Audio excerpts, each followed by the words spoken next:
Lots of people struggle in the bathroom, but we do not have to make these mistakes. Hey there, hi, welcome to the channel. I am Garrett, and in this video, we're talking all about bathroom mistakes, ways to avoid them, and also some ways to fix them. Now, let's address the elephant in the room, or I guess since I'm in the room and we're talking about the studio, that makes me the elephant, not the point. We are filming in the new studio, and I'm so happy because we're almost finished, meaning there will be a reveal video coming soon. All of the background details will be in the description box down below. We, however, have got a lot of these bathroom mistakes to get through, so let's get into the video. The first mistake we're talking about is the shower curtain versus the glass shower door enclosure. I personally am not a fan of the shower curtain just because I think you spend a lot of money on tile, on having that shower, that tub enclosure, whatever that is, finished and done, to hide it behind a shower curtain. I just don't think that it's nice enough. I just don't think it's justifiable enough because you really invest in beautiful tile and having this product finished beautifully just to put a shower curtain. I don't think it makes sense. I think having a glass enclosure is a lot more upgraded and elevated, although that's probably because it's also more expensive. There are ways you can get around that expense. You can use a standard sliding door style enclosure that's available from hardware stores and have someone come and retrofit that into your existing space. That's an easy way to get rid of the shower curtain, get these glass doors that will also open up a smaller space. If you have that small bathroom, having a shower curtain there is kind of like having a wall. Not to mention the fact that I personally am paranoid there will be someone behind that shower curtain. It freaks me out. I don't like it. Also, I know that we have all been in the shower when you're like showering and you're getting ready, you're doing your hair, and then the shower curtain touches you and then it sticks to you. Absolutely not. I can't handle it, can't do it. A glass enclosure is so much more elevated and beautiful. It's also something that can be installed in just about any bathroom out there, whether that's a sliding door enclosure or you opt for a beautiful frameless glass style enclosure. Have a contractor out and have them do the work and install it because you also don't want to be the one that drops and breaks and shatters all of the glass. The next bathroom mistake I see all of the time that has a really easy fix is the all white ceramic bathroom. Now, all white is very in for bathrooms. It always has been. It feels fresh, it feels clean, and that's great. The thing to keep in mind though is all white is all white, especially if you're going with all white ceramic tiles. They kind of can be one note. We often see them all in the same finish or texture, so it is very plain and can be very bland. My recommendation if you are redoing a bathroom and you want the durability of a man-made product is to look for something that has a little bit of variation in it, that looks a little bit more handmade. But if you already have one of these bathrooms and you are looking to elevate it, to bring some visual interest into it, look for natural earth tones. Bring in some off-whites and a tan, maybe a beige. This way you're bringing in a little bit of contrast, a little bit of visual interest, but the space still feels very bright and fresh and light. There's lots of accessories you could bring in, from those toothbrush holders and soap dispensers all the way to rugs and towels. Bringing in some of those products and materials will instantly elevate the space. A rug is really easy to use and can be beneficial in a bathroom. So can just some paint. Painting the ceiling, painting the walls in a contrasting color will immediately create visual interest and also just give you something different, something unexpected, and something unique happening that will also maybe distract from that kind of flat note of just a white ceramic bathroom. The next bathroom mistake I see all of the time was a really big trend a few years ago, and we're already starting to regret it, and that's kind of the all gray everything. Gray interiors, gray fake wood floors, and gray walls, gray tile was so in for a pretty long time that a lot of us have brand new bathrooms that are all gray, and we're just not really feeling it because gray can be a little bit drab, and that's okay if you like it, but there's easy ways to upgrade a gray space.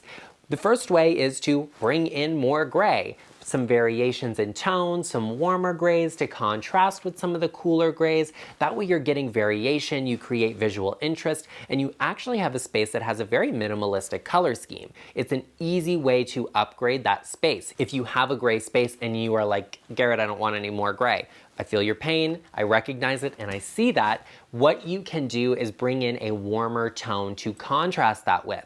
It's really popular right now to see gray floors with a warm wood cabinet, or vice versa, some gray stone in the shower on walls, a gray cabinet with a wood floor in a bathroom. Something like that is beautiful, and you can kind of mimic this in your space by bringing in some of these warmer tones. Not necessarily having to bring in a piece of wood furniture, but a tan rug will mimic that tone. The next bathroom design mistake I see all of the time is all about the faucet.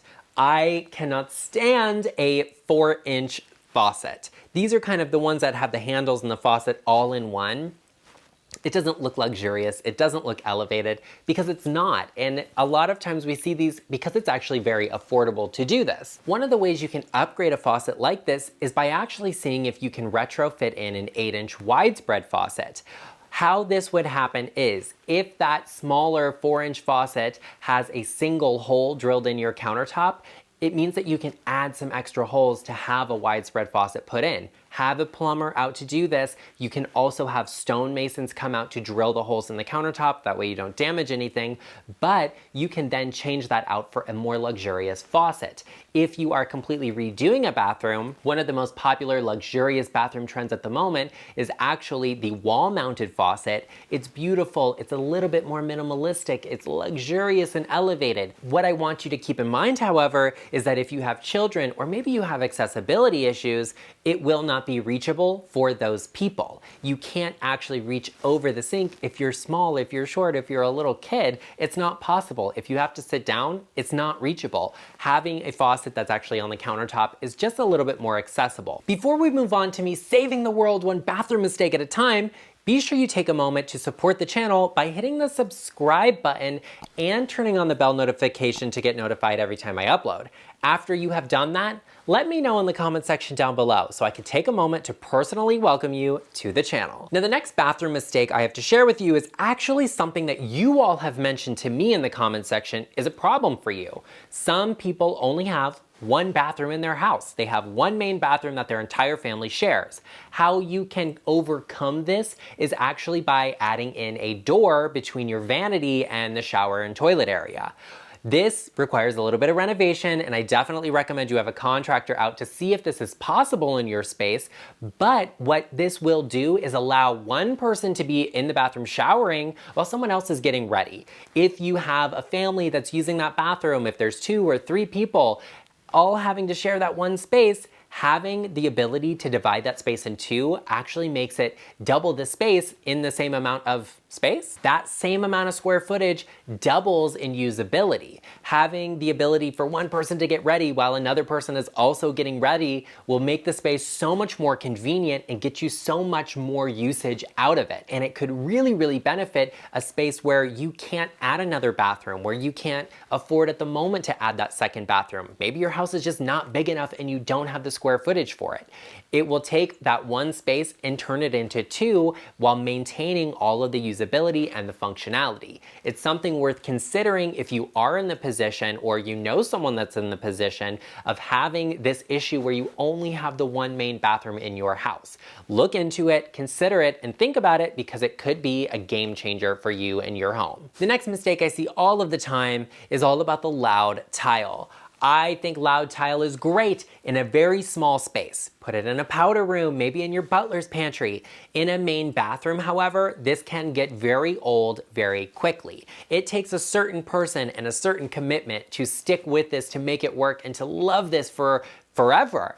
Not everyone has that ability, and if you think something is cool just because you've seen it in a photo here or there, maybe it's time to pull back from that idea and really think hard about it. You could maybe incorporate a similar pattern into a wallpaper or something that's easier to change than tiling a shower in a very loud or vibrant pattern tile. What can you do to compensate for that?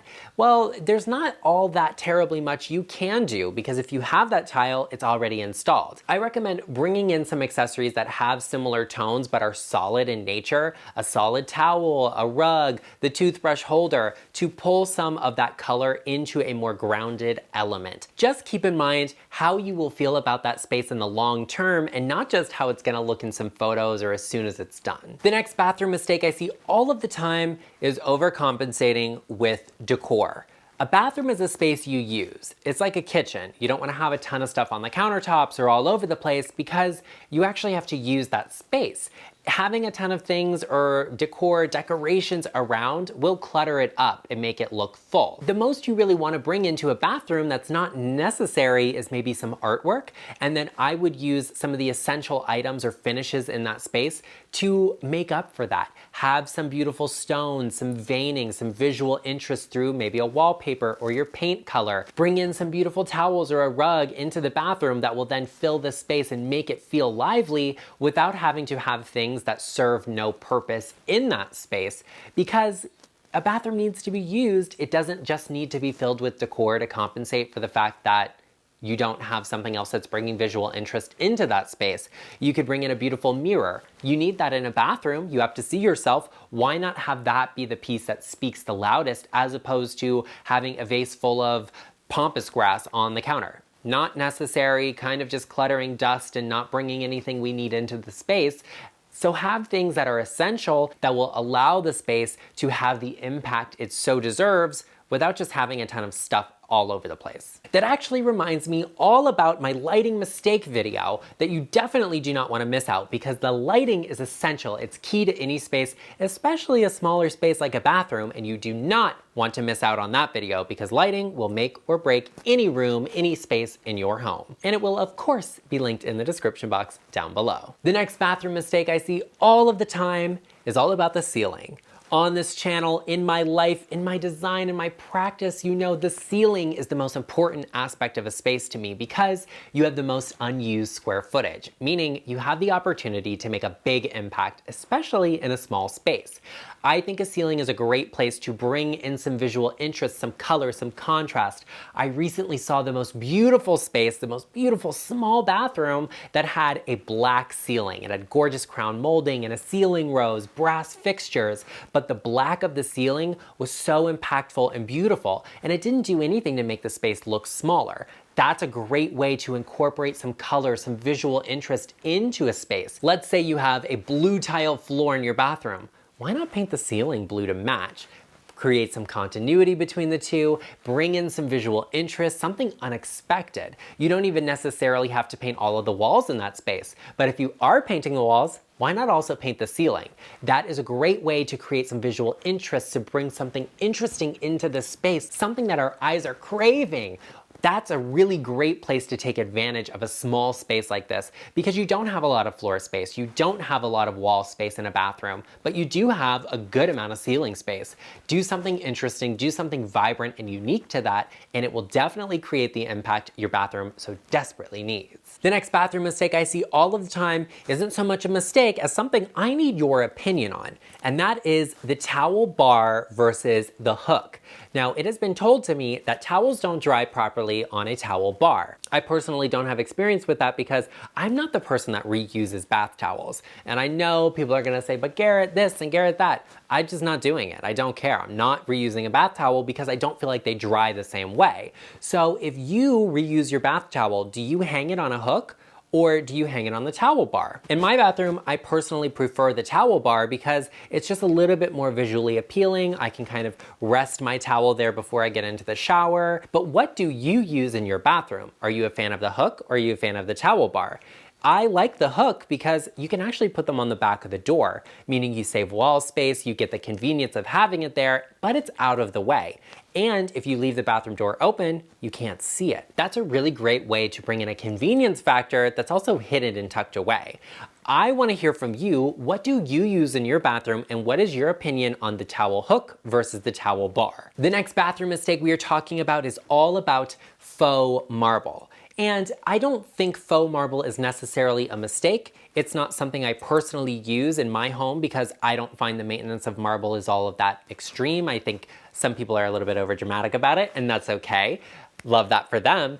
But the issue, the mistake, is when you mix faux marble with another faux material or real marble and you don't consider how the two interact together. I typically don't recommend putting a real material next to a faux material because the faux material usually looks faux. And we're not at the point where we have the technology to make faux marble feel like real marble. There's always a difference in the texture of the two because ceramics just can't do what natural stone can. And that's okay, but it is a giveaway. So keep in mind what you are doing with a faux marble. But if you say, Garrett, I don't want to have real marble countertops, but I want the look, opt for a real marble floor in a mosaic, because it breaks up the veining and the pattern and the color, and then you can use a faux marble material on the countertop without it being obvious. However, the opposite is true if you use a large faux marble tile on your floor, because having a real marble countertop is just gonna make that look even more faux. So you wanna use a faux marble alongside that. It's just a factor worth considering because you don't want one finish to look fake while the other looks really real, because then it just makes the other finish look cheap. A lot of you also will have a marble or faux marble floor and then an all white quartz countertop. For me, that's less of a mistake, but it does require some compensating because that pure, crisp white countertop immediately contrasts with the floor. One of the most important aspects is to make sure the undertones of those two materials are the same. While marble is typically white and gray, it usually has a warm base to it. So you don't want to use a pure white quartz countertop. You want something that either has a little bit of that warmth or maybe has a little bit of that gray in it, because otherwise it'll clash and one will look dirty and dingy while the other looks fresh and new. You definitely don't want that to happen in your space. If you already have that going on, we can compensate for that in your space by bringing in accessories that have what you are missing. If your countertop is very cool toned while the marble floor is very warm toned, we need to bring in some warm accessories to bring the two together, to bring that warmth from the floor up to the countertop. That's a really easy way to create connection between the two, even if you're not necessarily changing anything, but just that little bit of color in the accessories can go a long way. Well, there you have it, everyone. I hope you enjoyed this video. If you did, be sure to let me know, and I want to hear from my subscribers. Have you made any of these mistakes, and how did you overcome them? Be sure to share with me in the comments section, and while you're at it, give this video a like. I also know that you know someone that either has made some of these mistakes, is going to make some of these mistakes, and you are looking to save your friend because that's what friends do. Share this video with them because friends help friends, and I will see you in the next one.